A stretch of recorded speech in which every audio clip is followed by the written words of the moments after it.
Okay, so this entire paragraph is talking about the recognition of revenue and how you don't recognize revenue just on cash collection. For instance, I'm not going to recognize revenue if I've been paid for something that I have not, let's say, delivered.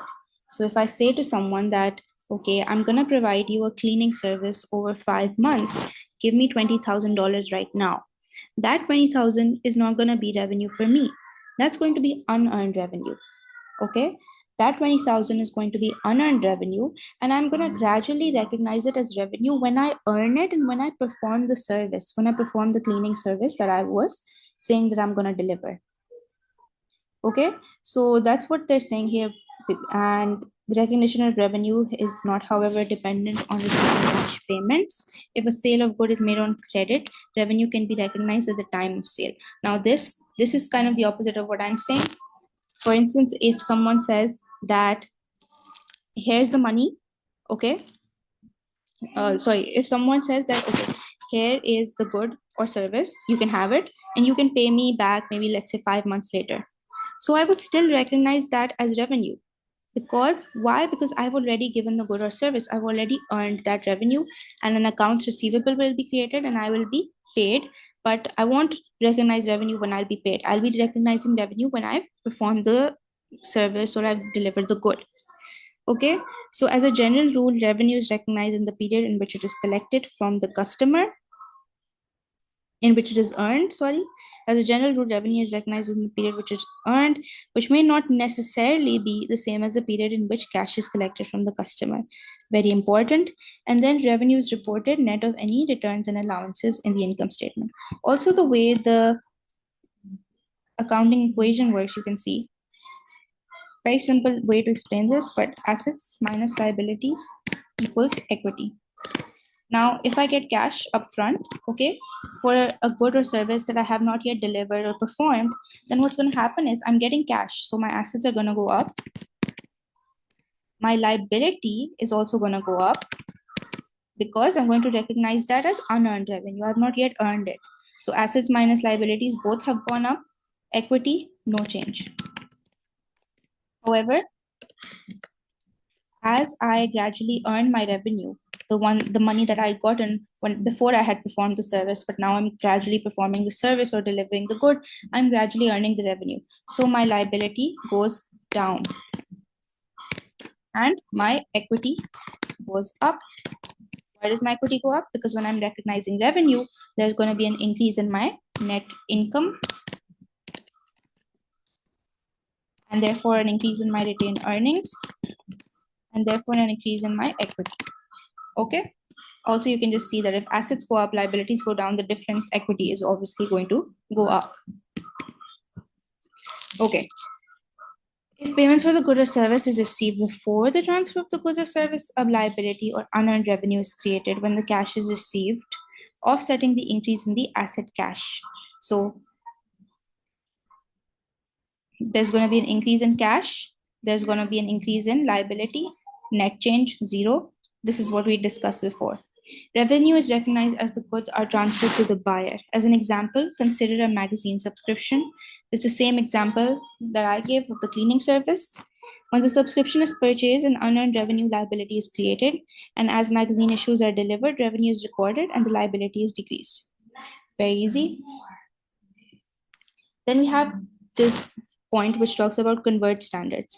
Now, both IFRS and US GAAP take a principle-based approach to revenue recognition issues, which means that they both have the same underlying principle, which is that a firm should recognize revenue when it has transferred a good or service to a customer, not at cash collection, but when you have transferred a good or service. If you were selling something, then you have delivered that good. If you were saying that I would perform a service for you, then you have delivered that service. So that's when both IFRS and US GAAP say that we should recognize revenue. Again, this is consistent with the accrual accounting, which essentially just states that revenue is recognized as earned, expenses are recognized as incurred. Okay, now the converged standards identify a 5-step process for recognizing revenue. So number one is identify the contracts with the customer, as in what to buy, what is being sold, how much is the price. Just identify the contract. Number two is identify separate or distinct performance obligations in the contract. What this means is, for instance, you've signed as a company, as for instance, you're Honda, and you've signed a $10 million contract with a client. Now, in that contract, you need to see, okay, this $10 million, 9 million is for a car that I'm going to give to the client, that I'm going to sell to the client. $1 million is for the 1 year service of that car. So these are the two performance obligations within my contract. One is selling the car, the second is the 1 year service. Okay. Now, one second. Number three is determine the transaction price. Again, just what is the monetary compensation for what you're providing, the different performance obligations that you're providing, the car, how much does the car cost, how much does the overall, this transaction price is how much the overall contract costs, so the 10 million. Then allocate the transaction price to the performance obligations in the contract. So 9 million for the car, 1 million for the service. Just allocate it, separate it. This is 10 million, which is for the overall contract. 9 million is for the car, 1 million is for the service. And then 5 is recognize revenue when the entity satisfies the performance obligation. Again, the same principle of accrual accounting, that as you are, so for instance, you have given the car to the customer, you have delivered it, the customer has received the car, then you can recognize the 9 million for the selling of the car. The 1 year service, let's say you recognize it every 6 months, you recognize as you perform the service. You will not recognize the entire 1 million at the beginning before you have even performed the service. Then you will recognize it as unearned revenue. But as you gradually start to perform the service, you start to earn that unearned revenue, you start to decrease your liability and increase your equity. Okay, one second.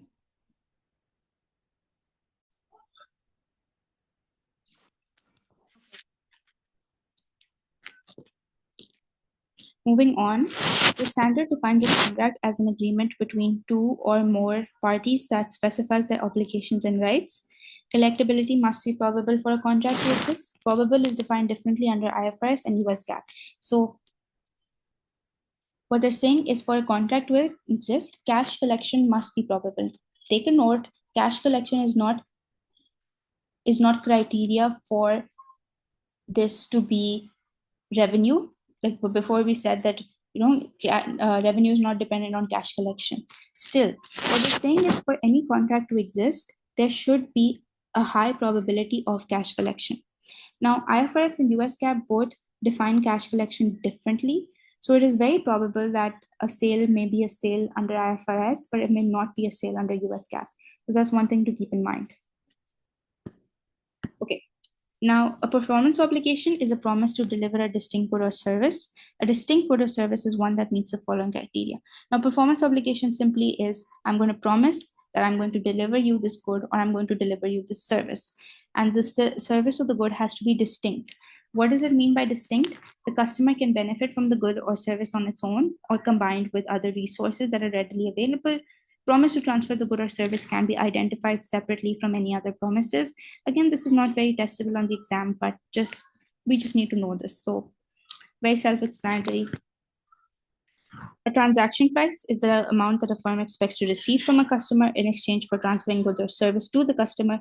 A transaction price is usually a fixed amount, but it can also be variable. For example, it includes bonus for early delivery, as in, okay, this is, I'm building an apartment for you, and I'm going to charge you $100,000 for the apartment.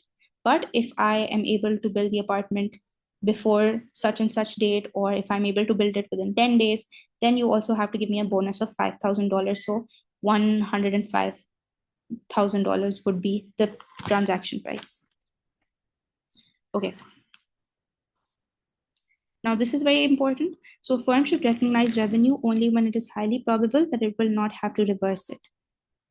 For instance, if you have sold 100 shirts for $20, you will only recognize $2,000 worth of revenue if you're very sure that you will not have to reverse it, if you're very sure that people are not going to return your clothes back to you, there's not going to be any refunds. So if you're very sure, then you can recognize revenue. But if you're not sure, then you would have to recognize a liability for a refund obligation. And this you would estimate on based on past data. You would estimate, okay, we've made 100 shirts and we're selling them for a price of 20. But historically, usually what people do is that they return around 10 shirts. So we would recognize revenue of 1,800, and $200 would be our liability for a refund obligation. And an offsetting right, and then it says here that and an offsetting asset for the right of return goods. Okay, so I know that 10 shirts are going to be returned. 10 into 20 is 200. 200 is going to be my liability for a refund. But those 10 shirts, they still are an asset, right? I had given them to the customers. Now I'm getting them back. They still are an asset. They have resale value. I can sell them again. And for instance, if they cost me around $5 to make, so 10 into 5 is 50. And that would be recorded as my right to return goods. Just made a little bit of an example here. 100 shirts, okay, and selling price is 20, revenue would be 2,000. This you would recognize if you knew for a fact that there would not be any reversals, there would not be any refunds. But if you know historically based on estimates that there usually is a reversal or a refund of around $200, so then you would recognize this as a liability for refund. So 90 into 20, again, you're only going to be selling, you're only sure that 90 shirts, are not going to be returned. So 1,800. 10 into 20 is your refund liability. 10 into 5 is asset or right to recover inventory. This is how it's going to be recorded. So this is revenue. This is refund liability, which is 200. 50 is asset or right to recover inventory. Okay. A firm recognizes revenue when the performance obligation is satisfied by transferring the control of the good or service from seller to buyer. Indicators that the customer has obtained control include: 1, physical possession. Now, for level 1, memorization plays a very, very key role. So we're just going to do it like this. Indicators that the customer has obtained control include physical possession by the customer, acceptance of the good or service by the customer taking on risk and benefits of ownership. If anything goes wrong with the good, it's up to the customer now because he has ownership of it, he controls the good. So risk and ownership, benefits of ownership. The customer holding legal title, and the seller having a right of payment. Seller has said, okay, now you have the good, you have the ownership, you take the risk, you have physical possession, you have acceptance. I now have a right of payment. I deserve to be paid. You have the legal title of the good as well. Okay. Now this is a slightly important point. Not slightly, quite an important point. Okay, so here they say for long-term contracts, so over a year, 3 years, 6 months, revenue is recognized based on a firm's progress towards completing a performance obligation. Okay, so we were saying before, right, that unearned revenue will be recognized, and then slowly you will start recognizing revenue, increasing your equity. Now, how do we measure this? How do we know, okay, this is the amount of revenue we have to now recognize? Now, that's what they talk about here. Firms, for long-term contracts, revenue is recognized based on a firm's progress towards completing a performance obligation over a period of time. Progress toward completion, how is that measured, right? So revenue is recognized based on a firm's progress towards completing a performance obligation. How close are you to completing and doing what you said you were going to do? But how do we measure this? How do we measure your closeness to doing what you were going to do? So progress towards completion can be measured from the input side, example using percentage of completion costs incurred on the statement date, incurred as of the statement date, or it can be measured from the output side using milestones or percentage of total output delivered to date. Now I'll explain this, what this means essentially. Okay. I hope you guys can see my screen. So the input method, these are two ways that we are going to measure progress towards completion. Now for the input method, for example, let's say the contract value is 10 million total expected cost, total expected cost is around 5 million. Cost incurred so far is around 2 million. So what this means is they were saying input side, example using percentage of completion cost incurred as of the statement date. So 2 million is what percent of 5? 2 million is 40% of 5 million, right? 40% of 5 million.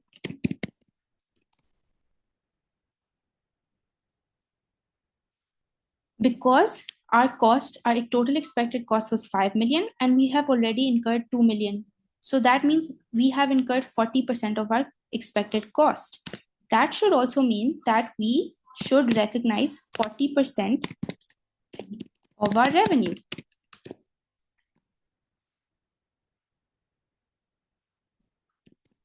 Which means our contract value was 10 million. So we should recognize around 40% of that, which is 4 million. Okay, that's what they mean.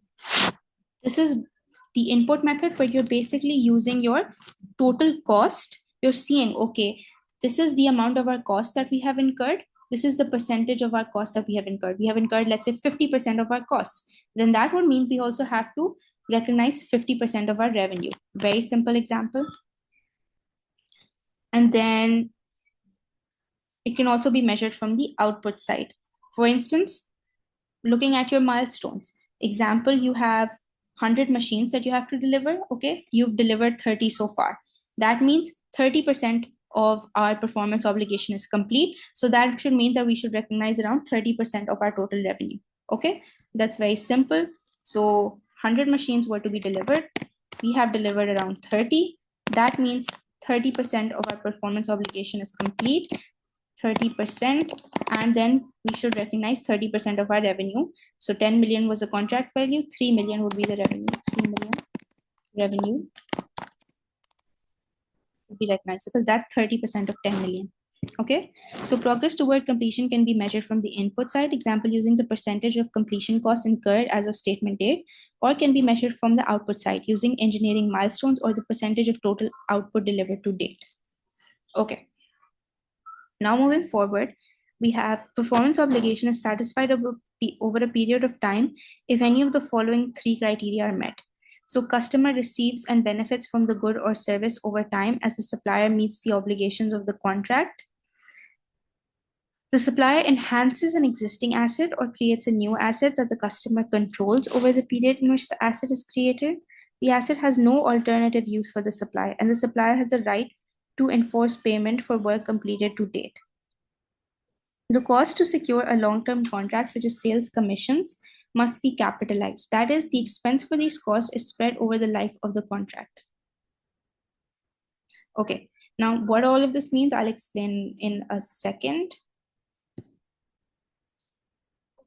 Point number one here means that it's the same thing that we were talking about, that you are gradually benefiting from a good or service that is being provided over time by the supplier. Not at all at once, okay? Not just in one go, but over time. For instance, a cleaning service, a food subscription service, a magazine service, okay? Point number two is, again, supplier enhances existing asset or creates a new asset. And it's something that the customer controls over the period in which the asset is created or enhanced. So for instance, if you've hired some workers to come and renovate your house, then they're renovating the house, they're enhancing an existing asset, but you're still controlling the house, right? It's your house, but you have to pay the workers gradually over time for the work that they're doing in your house to enhance it. So that's when revenue is going to be recognized over a period of time. And again, if they're building something new, for instance, if they're building a new room in your house, it's still your house though, right? Like you still own it, you still have control over it. They're just building a new room. So over time, over a period of time, you have to pay them for the progress that they are making towards building your room. Point number three is that the asset has no alternative use for the supplier. They're doing this just for you. It's custom made in a way. It's just for you. And if you someday decide, oh, I don't really need this, I don't want this, then they have a right to enforce payment for the work that they have done as of now, because they have no other use for it. What are they going to do with all the cost and all the work that it took to make this thing that was just for you? And now you don't want it. Now they have a right to receive payment for that, or to enforce payment for that. So the asset has no alternative use for the supplier, and the supplier has the right to enforce payment for work completed. So three things: customer receives benefits from the good over time, the supplier enhances an existing assets or creates new asset that the customer controls, and number three, asset has no alternative use for the supplier. This is how a performance obligation is satisfied over a period of time. Okay, now we have an example here. Oh, and they have one more point here. To secure a long-term contract, such as sales commissions, the cost to secure a long-term contract. For instance, if you hire a real estate agent, and the real estate agent, he's an agent, right? You are the principal. You're hiring him to find customers who are going to come buy a certain house from you. Now, the money that you pay to the real estate agent, that has to be capitalized. As in, you cannot just treat that cost as a one-time expense. You have to, that cost that you had to incur to get that agent who got clients for you, that will be added to the value of your asset. That will be added to your cost, and then you will capitalize it.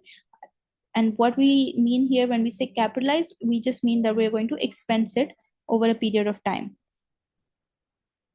So the cost to secure long-term contracts, such as sales commissions, must be capitalized. That is, the expense for these costs is spread over the life of the contract.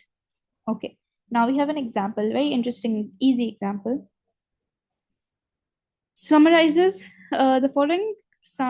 The following summarizes some examples from IFRS 15 of appropriate revenue recognition under various circumstances. So one, you have performance obligations and progress towards completion. This is very similar to the example that I gave. Let me just confirm if I'm still recording. Yeah, I am.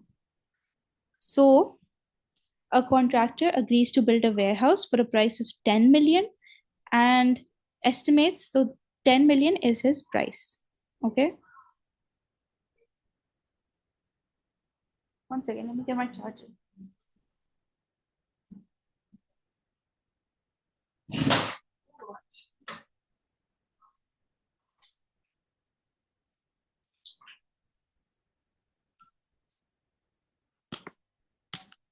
Right.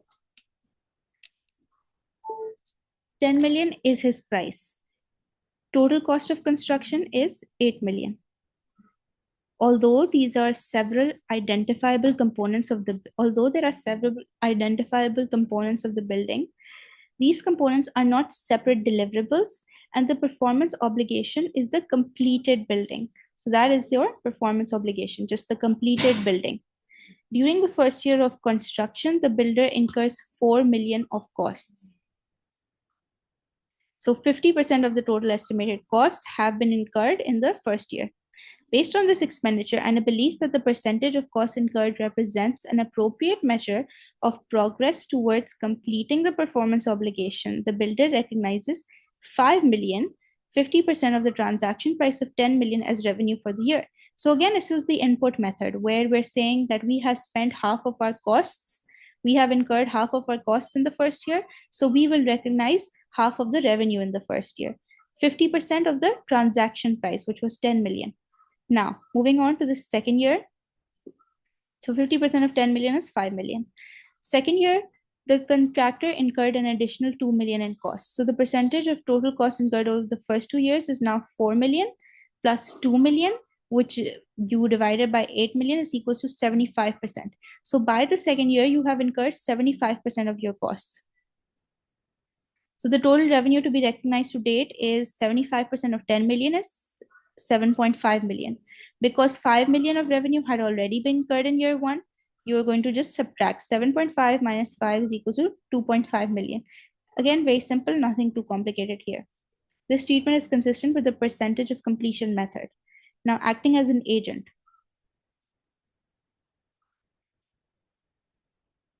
Consider a travel agent who Okay, So there's a travel agent in the second example, and ticket price is 10,000, made by non-refundable payment at purchase. Travel agent receives 1,000 commission on the sale.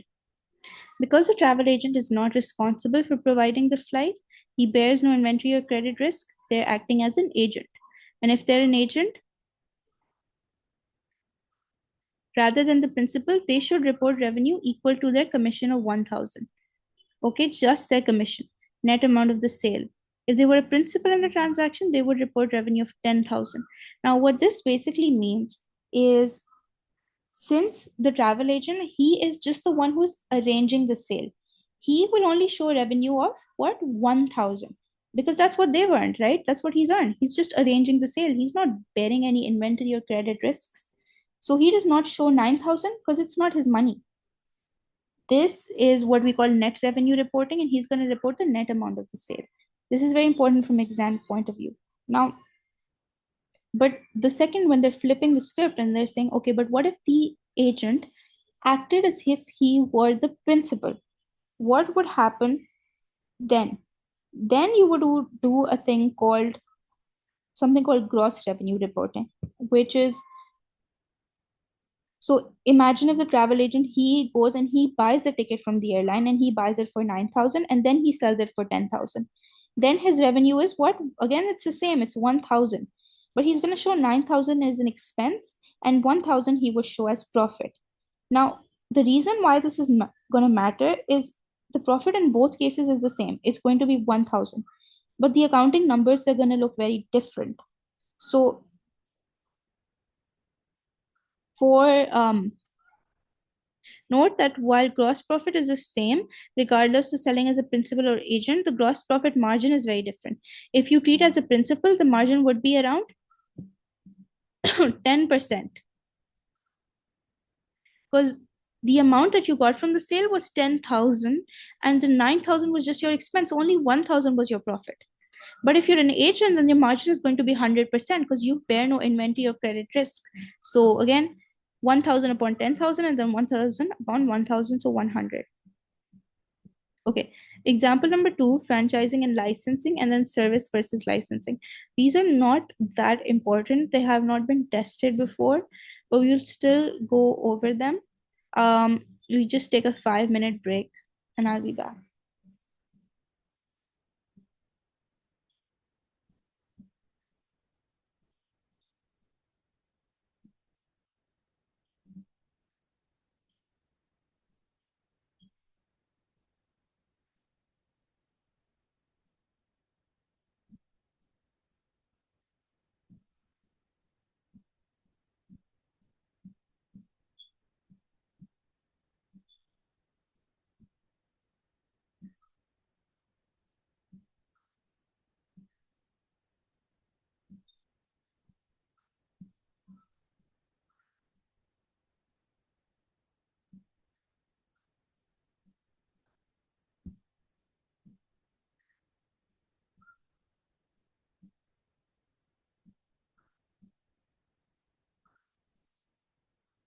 Okay. Okay, let's come back to franchising and licensing. Now, I'm not going to read out this whole thing. You guys can do that on your own.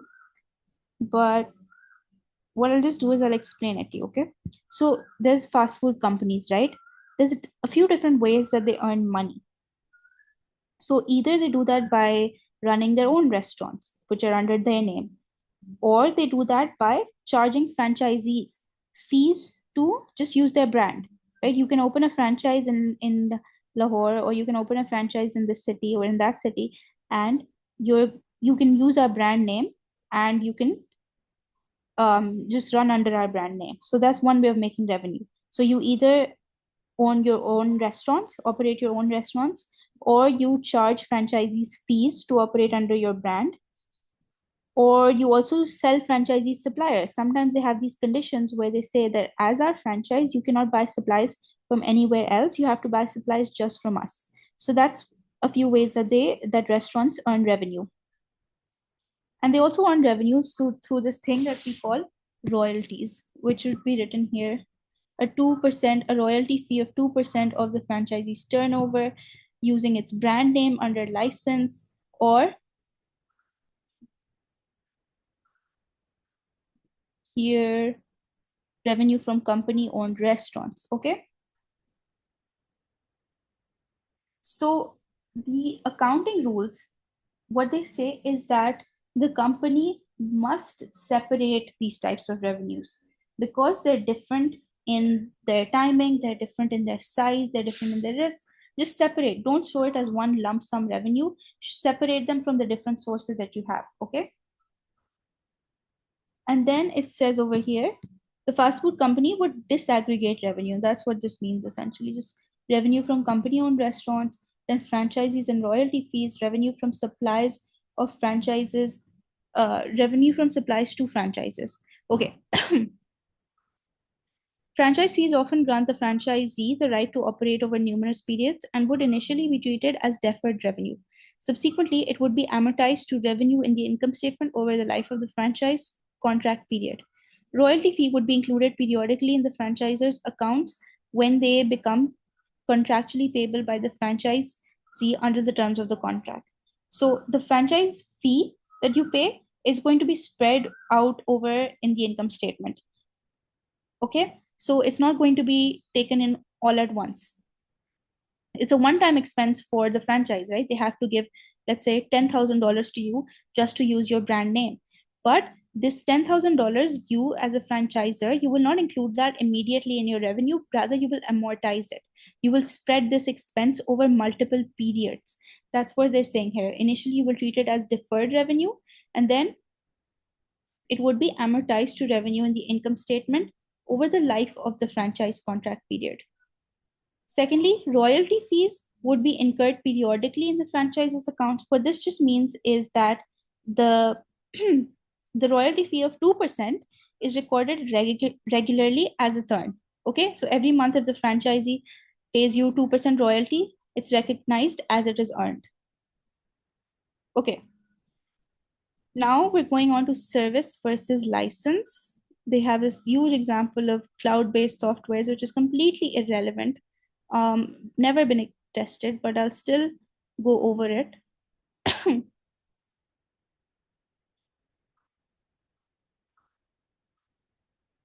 Okay. Consider a software supplier that allows customers to purchase a license and install the software on their own machines or subscribe to a cloud-based solution. If customer purchases a license and installs the software on their own systems, IFRS allows for two treatments. So software supplier will report revenue over the life of the contract. The software supplier will continue to update and enhance the software over the term of the license. Customers will be exposed to potential benefits or negative impacts from updates and enhancements. Updates and enhancements do not result in transfer of goods or services. Okay, now let me just get to the gist of this. What they're saying is that if you have updates and support, if they're separate, then the company is going to earn that money over time. But if you just use the software online, okay, it's a service, then also the money is earned over time. However, if you buy the software as is, okay, if you buy it with no updates, and then only does the company get to count all that money upfront. Okay. Now we're going on to bill and hold agreements. Bill and hold agreements are important. They're a type of sales agreement that involves the customer paying for goods and ahead of shipping. So the customer says that, okay, you have not delivered the good to me yet. Just hold the good with you. I'm going to pay you in advance. That's what it is. Typically, when a customer, for instance, like cars, right? You pay in advance, you haven't gotten the car yet. The company's still holding the car for you. They have a sticker with your name on the car and it's just waiting in their garage or something. So typically, when a customer pays ahead of delivery, the revenue is treated as deferred, but revenue may be recorded before shipping if the supplier can demonstrate that its performance obligations are complete. Three things. When there's a bill and hold agreement, you would record it as deferred revenue. Why? Because you would say that typically you haven't really delivered the good yet. The good is ready, it's waiting in the garage, but it has not been delivered yet. So then it would be recorded as deferred revenue. But because if there are these certain conditions here, if they're met, then you can record it as revenue even if you are holding the good. So again, if the performance obligations are complete, that is condition number 1. Customer has control over the good, and the customer asked himself for the arrangement. The goods are identified as belonging to the customer, as in there's some sticker or something on it that says this good belongs to this customer. The goods are complete and ready for transfer to the customer. You can't do this with incomplete goods. The goods cannot be redirected to another customer. Okay. Finally, we have just one last thing under this expense recognition module.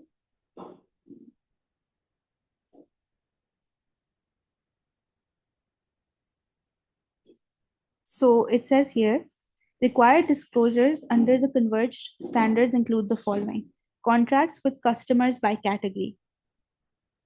What this means is that, have I even unpaused? Yeah, I have. What this means by what kind of deals have been made with customers, like is there a sales deal, is there a service deal, which is why we're saying by category. Secondly, we say assets and liabilities related to contracts, including balances and charges. So assets and liabilities from contracts. Okay, what money do you expect to receive? That's your asset, right? The money you expect to receive, and what they owe or might have to refund. So refund liabilities, unearned revenue liabilities, and how these amounts are going to change over time. So the balances and charges. And then outstanding performance obligations and the transaction price allotted to them. So this is just like your unfinished promises. What work or services do you still owe to customers, okay?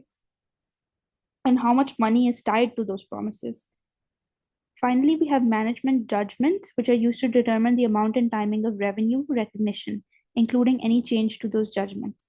So this what just means is that any big judgment or guesses that management had to make to figure out when and how much revenue to report.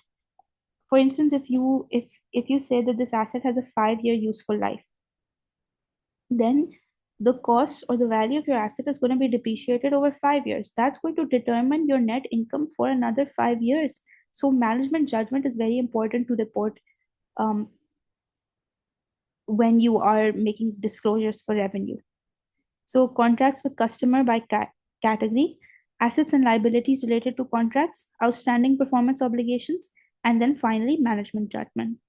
That's it for this module.